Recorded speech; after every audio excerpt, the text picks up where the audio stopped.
Salmo 134. Diz assim: Bendizei ao Senhor, vós todos, servos do Senhor, que assistis na casa do Senhor nas horas da noite. Erguei as mãos para o santuário e bendizei ao Senhor. De Sião te abençoe o Senhor, Criador dos céus e da terra. É um chamado para o culto vespertino, como diz aqui em um dos cânticos de romagem, dos cânticos de degraus. E o povo era convocado, esse povo, ele permanecia firme, fiel, fazendo a vontade de Deus, cultuando ao nosso Deus. E nós temos todas as semanas aqui no seminário essa oportunidade de mais uma vez ouvirmos da palavra, cantarmos louvores e congregarmos de uma forma mais simples, mas sempre abençoadora na presença de Deus. Nós vamos cantar o hino 13. É isso, André? 13 não, é 3, né? 13 mesmo.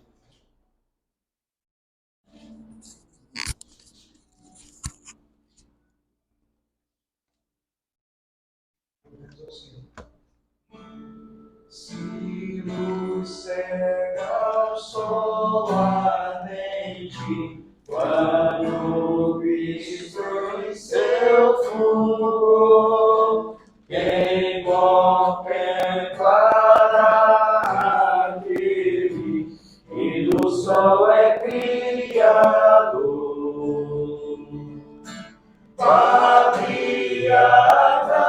não puderam o seu rosto contemplar, nem Adão chegou a vê-lo antes mesmo de pecar.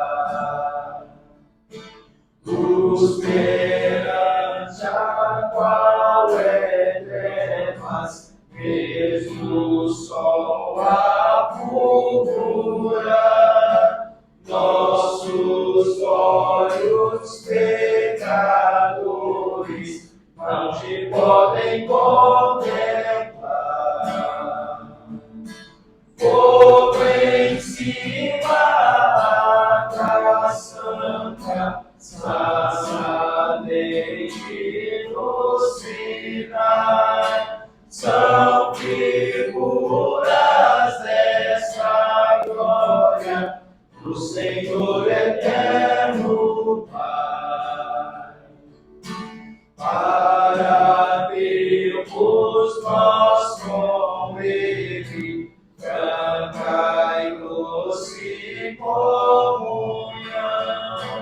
Cristo Filho fez-se carne, fez-se nossa redenção. Para que na glória eterna o vejamos já sem véu, Cristo padeceu a morte, o caminho abrindo ao céu. Amém.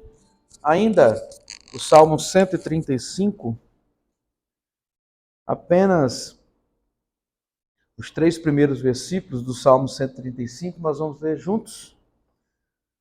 Vamos lá, verso 1, 2 e 3. Aleluia!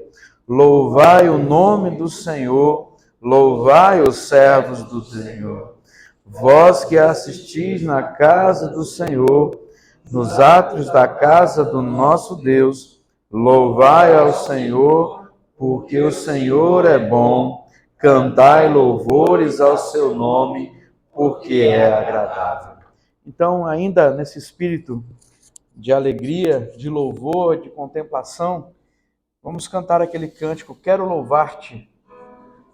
Tem umas trocentas letras desse hino aí, mas a gente vai tentar. Rodrigo vai puxar.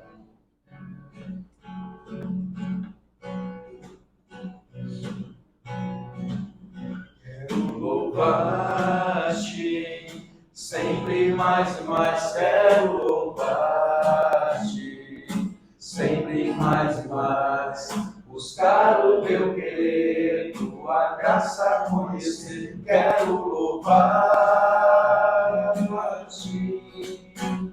adorar-te, sempre mais e mais quero adorar-te, sempre mais e mais buscar o teu querer, tua graça conhecer, quero adorar-te. As aves do céu cantam para ti, as feras do campo refletem teu poder. Quero louvar, quero levantar as minhas mãos, as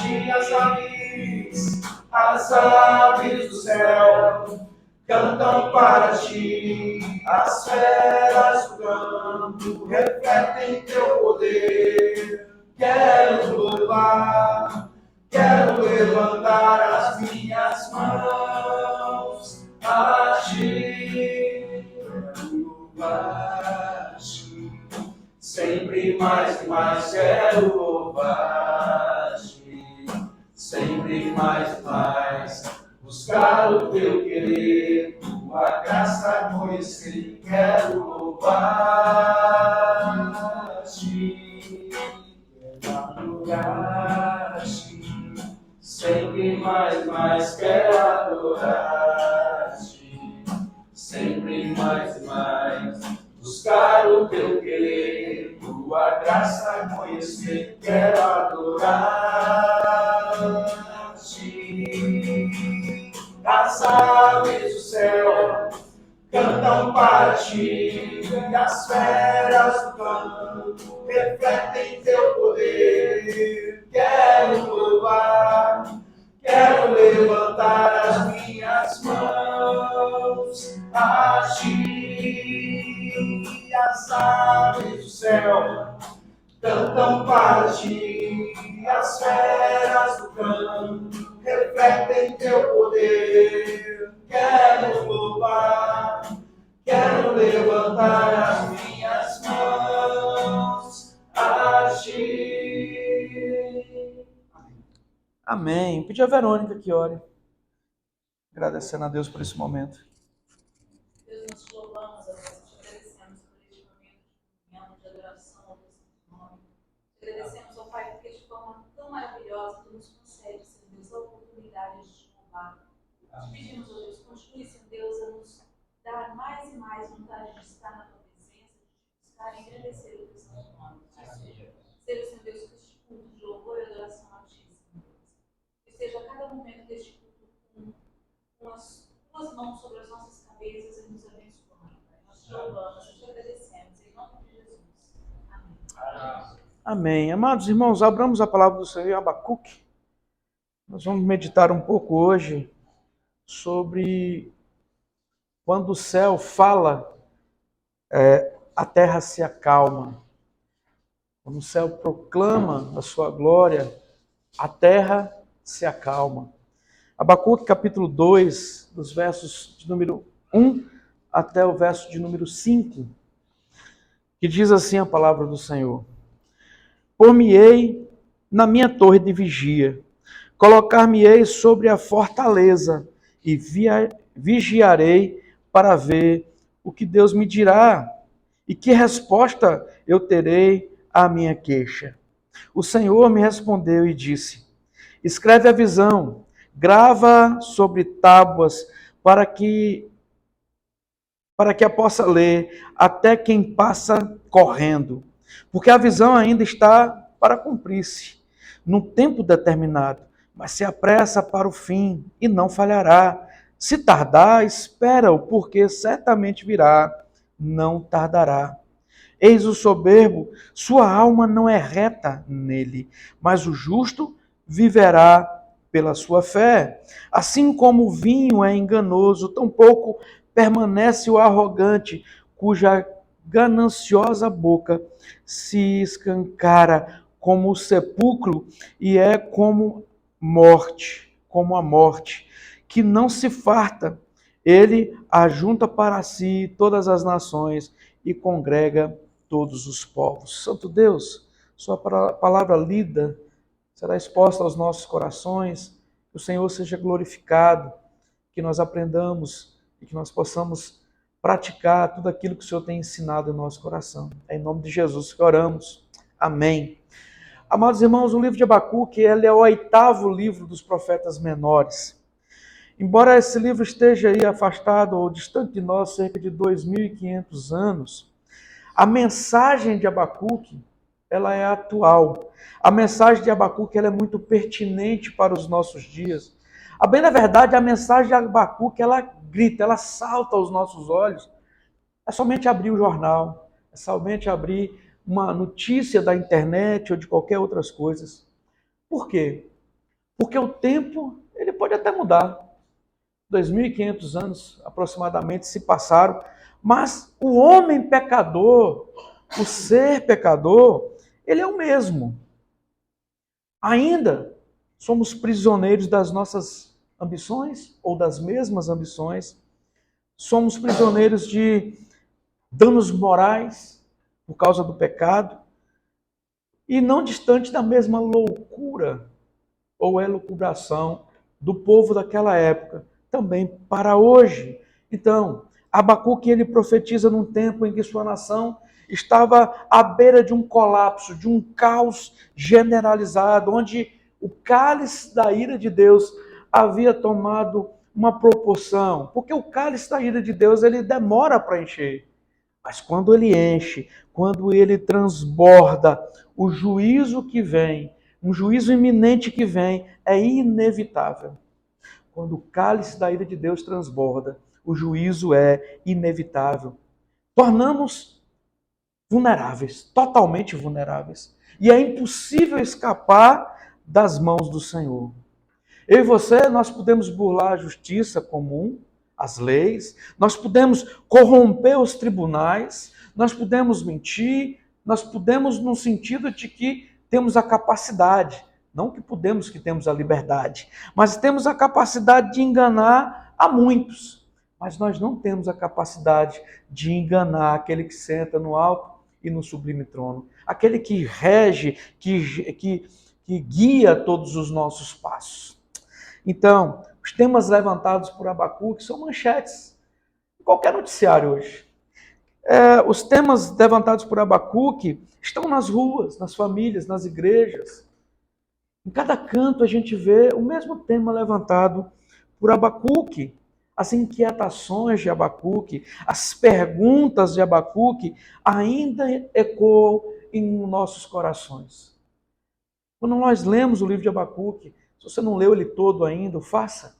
Eu deveria ter lido o livro de Abacuque todo, com um olhar destes que são os pecadores que Abacuque fala, desses que estão sendo punidos por Deus. Então, falar do livro de Abacuque é diagnosticar o nosso tempo, é abrir o mais íntimo das nossas almas, é buscar resposta para as nossas próprias inquietações. Tem um fato bem interessante de Abacuque, que ele é diferente dos outros profetas. Geralmente, quando você olha, por exemplo, o profeta Amós, ele convoca a nação, né, os estrangeira, também o povo de Deus, e manda que esse povo se arrependesse. Quando você olha para o profeta Isaías, ele clama contra as nações estrangeiras, anuncia o juízo de Deus sobre as nações estrangeiras e também sobre o povo de Deus. Quando você olha para o profeta Naum, ele vai profetizar contra o povo da Assíria, onde Jonas também foi lá profetizar e teve todo aquele rebuliço de conversão da cidade toda, e é outro caso, a gente vê isso depois.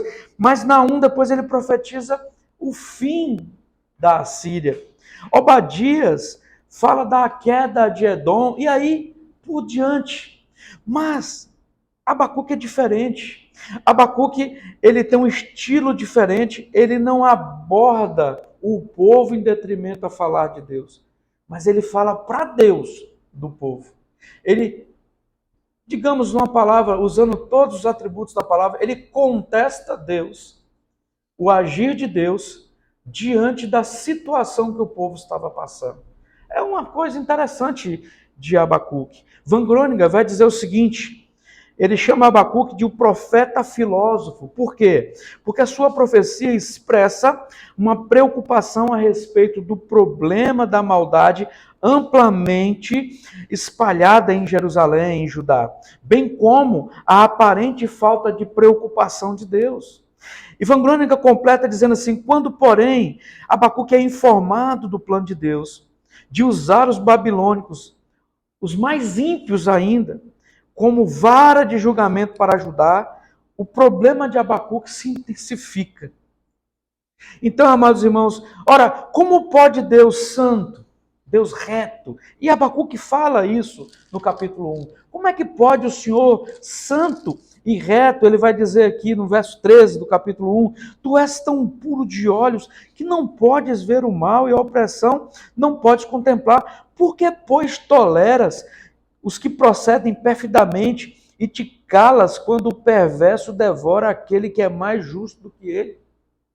Ou seja, o povo escolhido de Deus estava sendo devorado por ímpios. E Deus diz, sou eu que estou mandando. Então ele contesta, ele questiona a Deus. E Abacuque entra em crise, mas nós não vamos fazer uma exegese completa disso aqui não, senão a gente demora muito, né? E aí daqui a pouco começa a abrir a boca com sono. E não é esse o objetivo. O objetivo é olhar para essa oração que Abacuque faz. Abacuque interroga a Deus, ele fala com Deus, Deus responde a ele, fala, olha, eu que estou mandando juízo. Não um juízo para acabar com o povo, mas um juízo para disciplinar o seu povo. É uma vara de correção, assim como um pai zeloso corrige o seu filho. Então Abacuque ele fica assustado com a resposta de Deus. E ele torna a questionar a Deus, ele torna a orar a Deus, ele intercede a Deus, clamando pela santidade de Deus. E Deus o responde. O capítulo 2, então, começa dizendo dessa resposta de Deus. A oração do profeta Abacuque não era ali simplesmente um exercício devocional, como nós fazemos logo quando acordamos ou quando vamos deitar. Mas Abacuque ele apresenta uma queixa diante de Deus, uma angústia existencial. Talvez nós já fizéssemos isso, talvez fizemos isso hoje. Apresentar diante de Deus uma queixa existencial. Abacuque não esconde nada de Deus. Abacuque abre, escancara a sua alma para Deus e espreme, eu não vou achar uma palavra mais bonita para isso, espreme todo o pus da ferida. Ele abre, ele escancara o seu coração. Deus está doendo. Como pode? Se você ler o capítulo 1, você vai entender mais proximamente do que eu estou falando. Eu já dei uma pincelada aqui. Então, Abacuque ele ora a Deus e ele espera. E é exatamente isso que ele tem na resposta de Deus.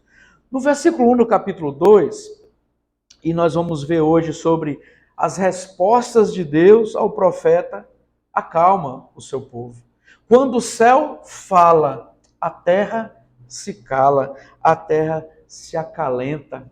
Amados irmãos, a resposta de Deus para Abacuque começa, no primeiro ponto, com uma esperança do próprio Abacuque. No versículo 1 mostra uma esperança preocupada, ansiosa. Ele não simplesmente sentava e falava assim, vamos ver o que é que vai dar. Não. Ele estava ansioso, preocupado, pedindo a resposta de Deus. Ele diz, eu vou me pôr numa torre de vigia. E vigiarei, sobre a fortaleza e vigiarei, para ver o que Deus me dirá e que resposta eu terei da minha queixa. Ele tinha pressa. Ele tinha pressa. Amados irmãos, Abacuque agora conversa consigo mesmo e encoraja a si mesmo em esperar a resposta de Deus. Às vezes nós estamos fazendo igual aquela banda Engenheiros do Havaí. O céu é só uma promessa, eu tenho pressa, eu vou em outra direção. Quando nós esperamos de Deus, nós temos que realmente animar o nosso coração e esperar no Senhor. Não simplesmente dizer que espera e não espera, fazer com as próprias mãos, mas esperar de fato. Então ele resolve se colocar num observatório. Ele resolve esperar que Deus havia de dar resposta à sua questão. Ele não apenas ora, como também aguarda uma resposta. Essa expectativa de Abacuque nos apresenta algumas lições. Observe, devemos colocar as nossas causas nas mãos do Senhor. Está difícil, está complicado? É na mão de Deus. É na mão dele. Abacuque diz, eu vou sair dessa angústia que eu estou agora. Eu vou para a torre de vigia, eu vou escalar as alturas, eu vou olhar para Deus e somente para Ele.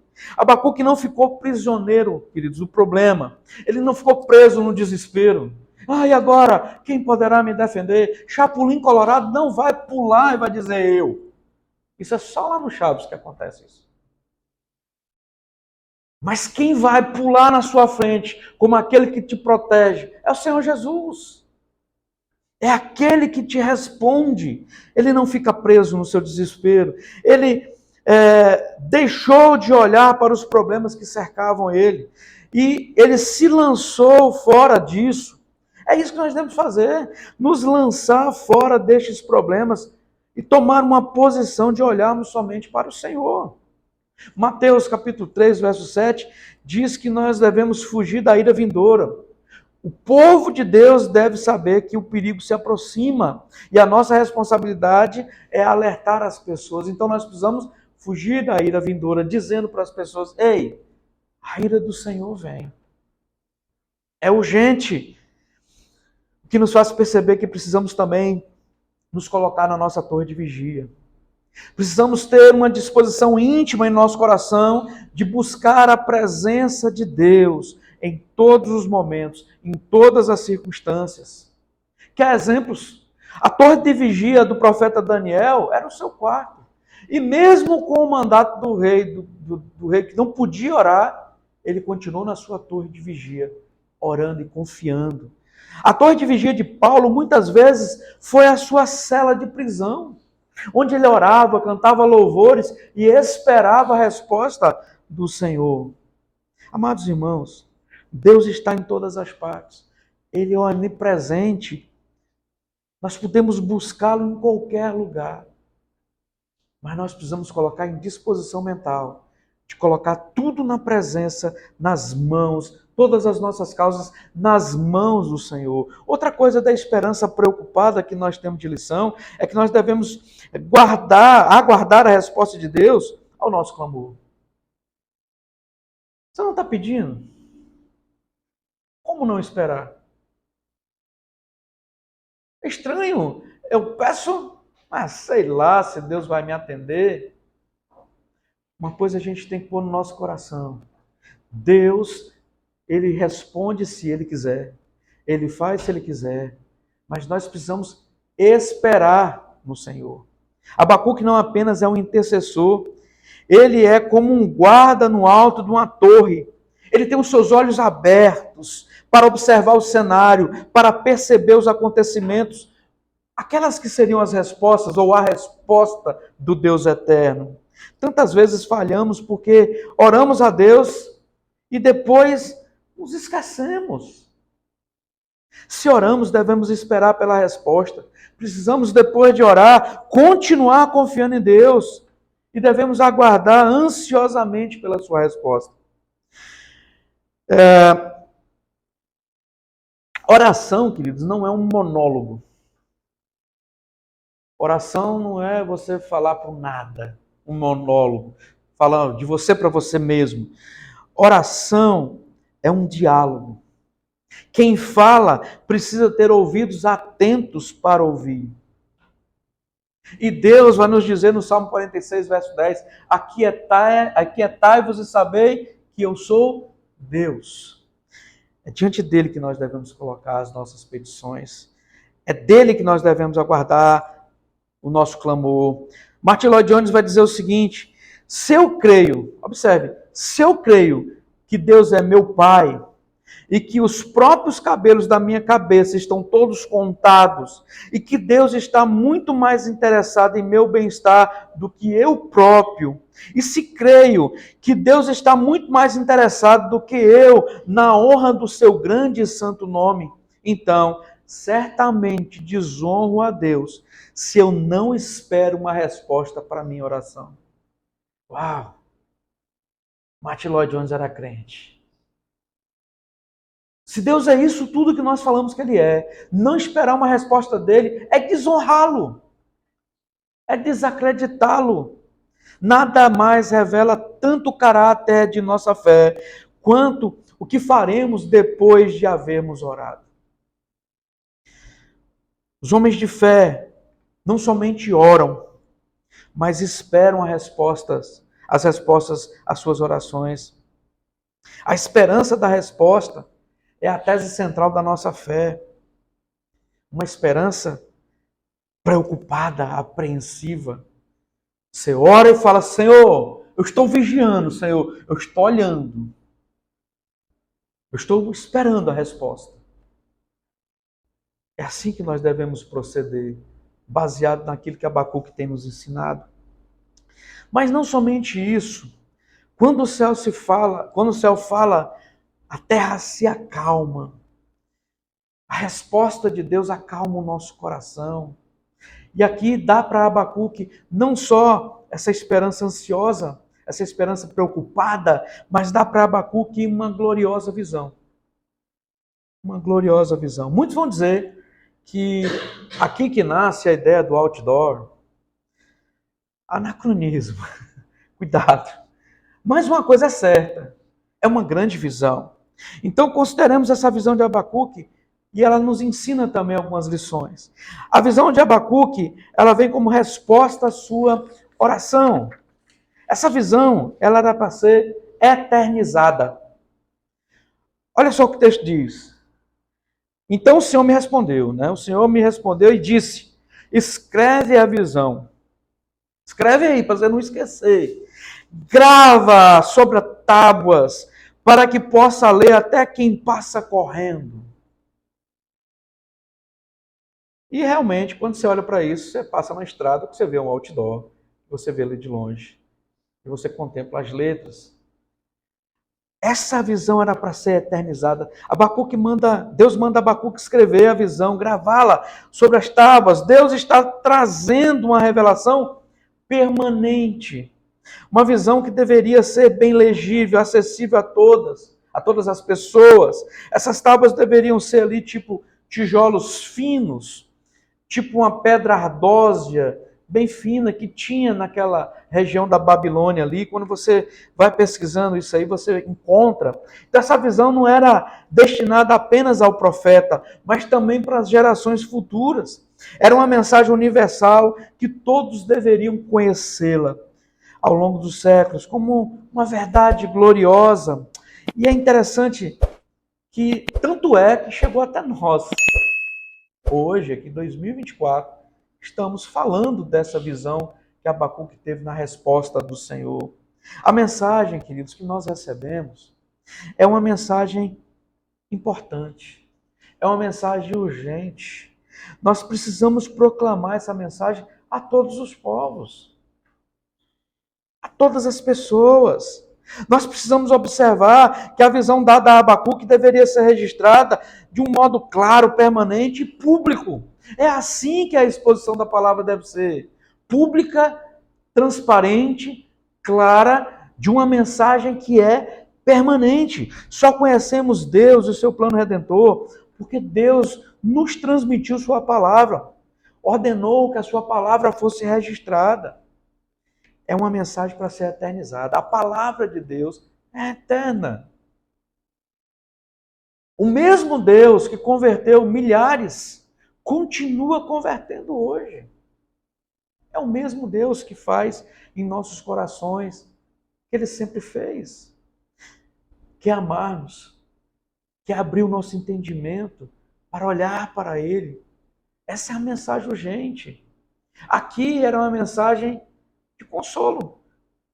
Nós vamos ver agora. Essa mensagem, ela era para ser aguardada. Ele diz para Abacuque, eu estou te respondendo.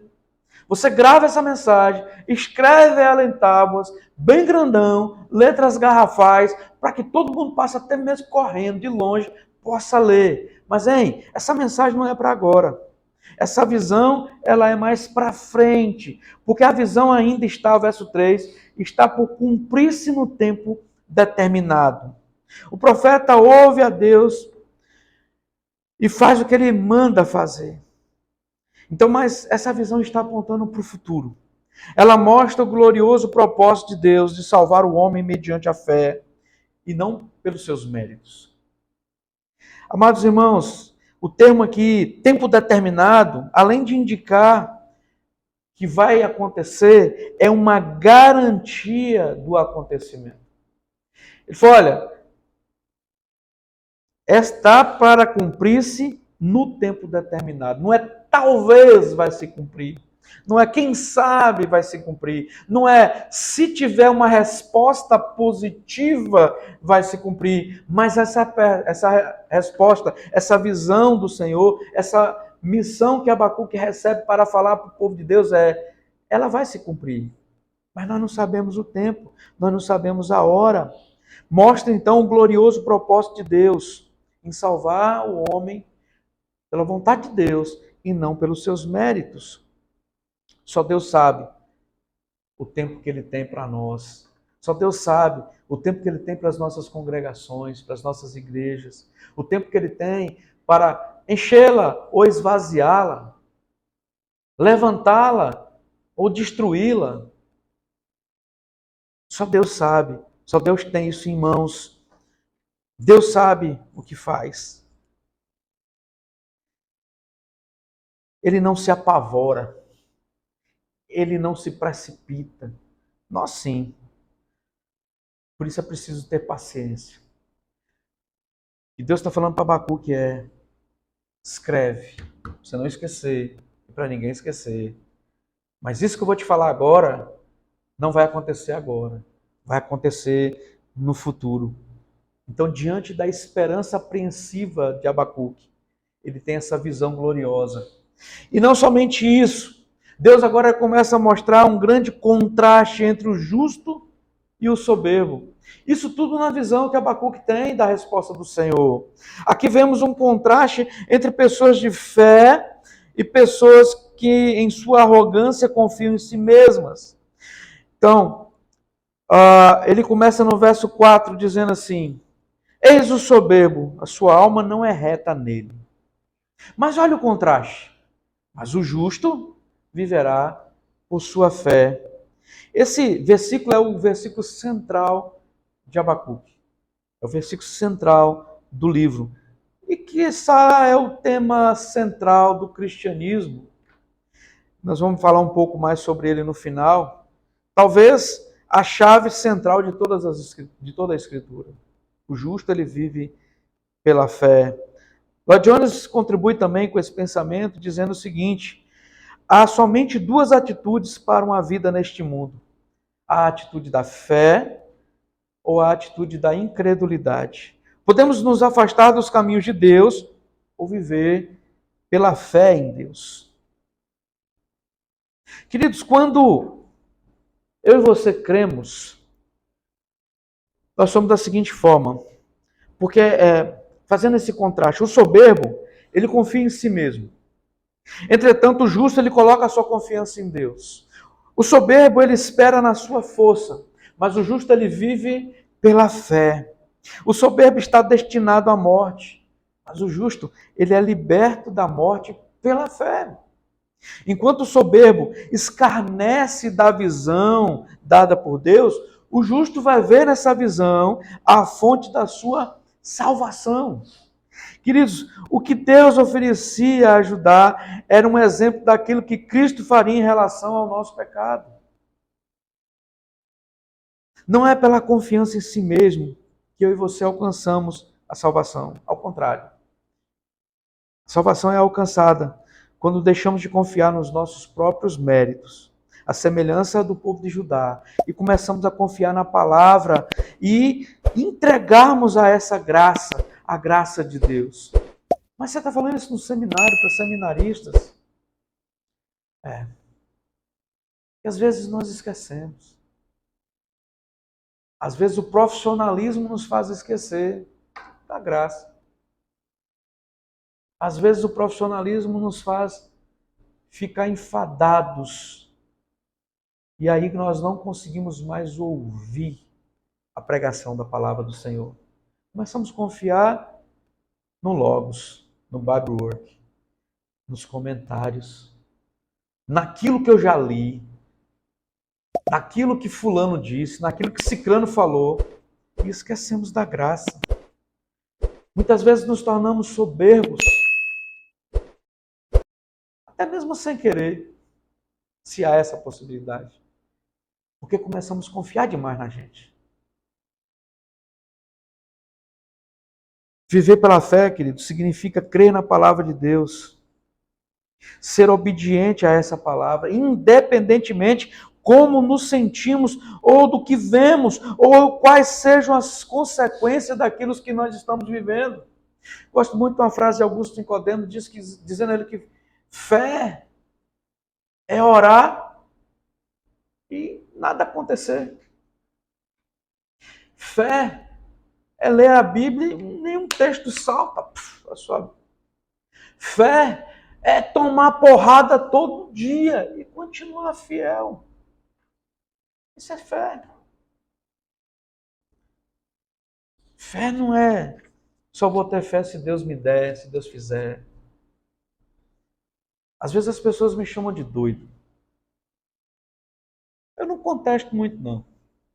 Não é verdade? Eu falo sozinho. Eu faço conta no vento. Às vezes eu paro para ouvir palestra, igual hoje. Uma palestra de 5 anos atrás. Sobre o Trivium. Bem legal a palestra. 1h20, uma mulher falando mansamente. Ela fez de tudo para eu dormir. Falando mansamente. Só que eu tinha sede de ouvir aquilo. Às vezes nós esquecemos que devemos ter sede da palavra do Senhor.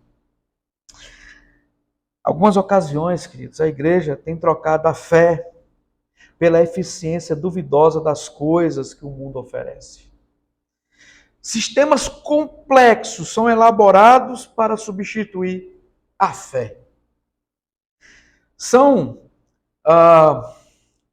numa liberdade poética, são os pratos de lentilha que Jacó perdeu, que a igreja perde, que a igreja recebe em troca da bênção da primogenitura.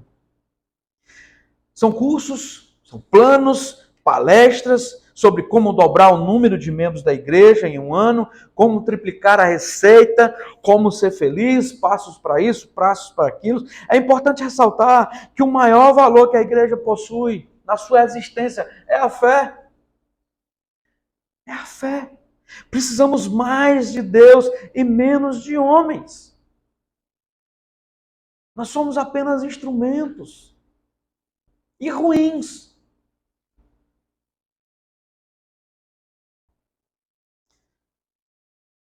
O justo é aquele a quem Deus declara justo.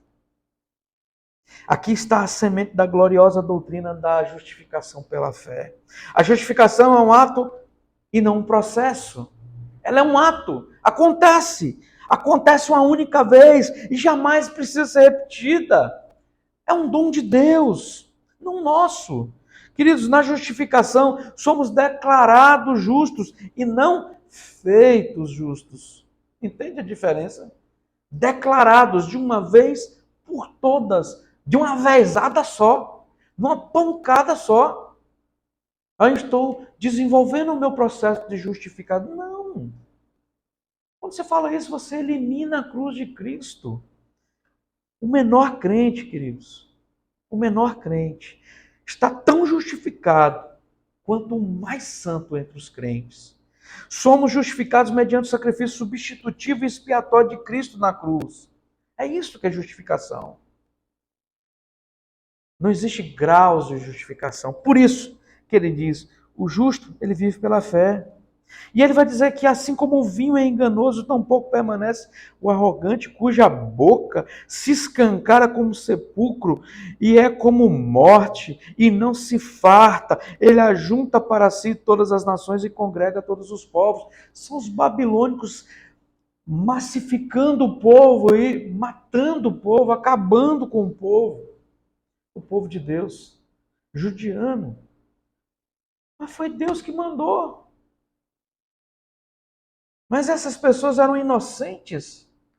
Assim como nós não eram inocentes, não somos. Se Deus nos aplicar uma vara de punição, nós somos merecedores dessa vara de punição. E louvado seja Deus, que é um Pai zeloso, que nos aplica a disciplina no intuito de purificar o nosso coração, de nos levar para Ele, de nos fazer quebrantados diante dEle. Concluindo, queridos, nós vimos hoje que o céu ele fala e o povo acalma. Abacuque, no final do seu livro, ele vai dizer, diante dessa resposta de Deus, olha Deus, ainda que acabe tudo. Ele vai lá e vai falar assim na oração dele, ainda que a figueira não floresça, que não haja fruto na vide, que o produto da oliveira minta, que os campos não produzam mantimento, as ovelhas sejam arrebatadas do aprisco, e nos currais não hajam gado. Todavia eu me alegro no Senhor, exulto no Deus da minha salvação. O Senhor Deus é a minha fortaleza, e faz os meus pés como os da corça, e me faz andar altaneiramente. Diante da resposta de Deus, o profeta acalenta o seu coração e pode acalentar o coração da igreja. Eu me lembro de uma fala do reverendo Evanderson quando fizemos a primeira live da pandemia. Criamos ali um papo de crente. E uma das perguntas que foram enviadas para a live é: pastor, é o fim? E ele respondeu: não, é o princípio das dores. É Deus, com a sua mão de poder, utilizando de todos os recursos para fazer-nos quebrantados diante dele. Mas onde estão os quebrantados da pandemia? Em casa. Aqueles que diziam, eu não vejo a hora de voltar ao culto, que eu vou no culto manhã de tarde e de noite, eu vou viver dentro da igreja, vou me chamar Samuel. Para ir na igreja domingo é uma lástima. Nós precisamos pregar isso, irmãos, nos nossos cultos. Nós precisamos pregar arrependimento nos nossos cultos. Nós precisamos pregar pecado. Olha, irmão, é pecado isso. É errado isso. Nós não precisamos ter medo. Porque o Deus de toda honra e de toda glória nos apresenta. Ele fala e nós acalmamos o coração, nos calamos. Abacuque tinha uma esperança apreensiva, preocupada. Deus então dá uma visão gloriosa para ele. Deus dá uma visão gloriosa para ele. E por fim, ele demonstra que entre o ímpio e o justo há um grande contraste. Pensemos um pouco sobre a repercussão de Abacuque 2,4 em todo o tempo, em fora do tempo. Tanto no tempo de Abacuque quanto hoje, a importância dessa verdade de o justo viverá pela fé, essa mensagem de salvação, a importância disso para aquela época de Abacuque. Tinha um elemento de conforto, um elemento de encorajamento imediato para o profeta e para a nação. Ei, calma! Os justos, os justificados, vivem pela fé. Não pelo que vem, não pelo que sentem, não pelo que esperam ou deixam de esperar, mas vive pela fé. Para Abacuque, no tempo de Abacuque, foi um acalento e um encorajamento imediato para ele e para o seu povo, pois tudo que aconteceria seria apenas temporal. Vai passar. A importância dessa verdade de o justo viver pela fé na época do apóstolo Paulo. O apóstolo Paulo, um dos maiores teólogos do cristianismo, inspirado pelo Espírito Santo, usou esse texto de Abacuque para lançar os fundamentos dessa grande teologia da doutrina da justificação pela fé. Ela é exposta da maneira tão magistral na carta de Romanos e tem a mesma ênfase em Romanos 1,17, também em Gálatas 3,11 e é repetida lá em Hebreus, não estou dizendo que foi Paulo que escreveu Hebreus, mas é repetida lá em Hebreus 10,38. Era mostrando a doutrina da justificação pela fé. Teve muita importância, Romanos 1,17, é onde Paulo repete, o justo viverá pela fé, na vida de Martim Lutero. Então, foi a gota, o que faltava, a pitada, para a reforma protestante do século XVI. Foi essa pequena expressão, justo viverá pela fé, que gritou, que saltou aos olhos de Martim Lutero, saltou ao coração, ao entendimento daquele homem e levou ele à conversão. Entende? O cara se converteu lendo a palavra. Lutero, quando se referiu ao texto, diz que foi para mim a verdadeira porta do paraíso. Expressão interessante de Lutero. E qual a importância desse justo viver pela fé para mim e para você hoje? A igreja não pode permanecer em pé sem a doutrina da justificação pela fé. Não há cristianismo, queridos, verdadeiro, onde essa doutrina é negada, onde essa doutrina é torcida. Onde a justificação pela fé é negada, impera a apostasia. Onde ela é anunciada com fidelidade, aí estão as marcas da genuína fé cristã. Por fim, percebemos que fé é a condição de vida. O grande ensino de Abacuque é que o justo ele vive pela fé. Ele não é simplesmente uma coisa no futuro. Viverá é imperativo. É estar continuamente. Pela fé ele vive. Pela fé ele vence. Pela fé ele se dispõe a morrer, na certeza de que ninguém pode separar ele do amor de Deus. Às vezes, no seminário, somos esmagados, até mesmo pelos desejos do nosso coração, de desistir. Às vezes se caminha tanto e desiste lá no finalzinho. Porque se perde o foco, o olho, naquele que é autor e consumador dos nossos dias. É no momento que se torna enfadonha a palavra, independente de quem pregue. É o momento que se torna cansativo e enfadonho cantar louvores. Se torna enfadonho o trivial. O café com leite, sabe? O arroz com feijão. E às vezes começamos a buscar doutrinas tão complexas e não estamos vivendo as mais simples. Então, eu conclamo a você a ouvir do céu, através da Santa Escritura, e acalmar o coração, e a caminhar com passos firmes, fortes, resolutos, a carreira que Deus tem nos proposto. Que assim o Senhor nos abençoe, que assim o Senhor nos ajude. Vamos orar mais uma vez. Santo Deus, obrigado pela Tua palavra. Então nós lhe pedimos, ó Pai, que o nosso coração seja impulsionado a ler da Sua Santa Escritura. E que o Senhor fale aos nossos corações através da Tua palavra. E que nós possamos nos acalmar, nos acalentar aos Teus braços, às Tuas palavras, aos Teus pés.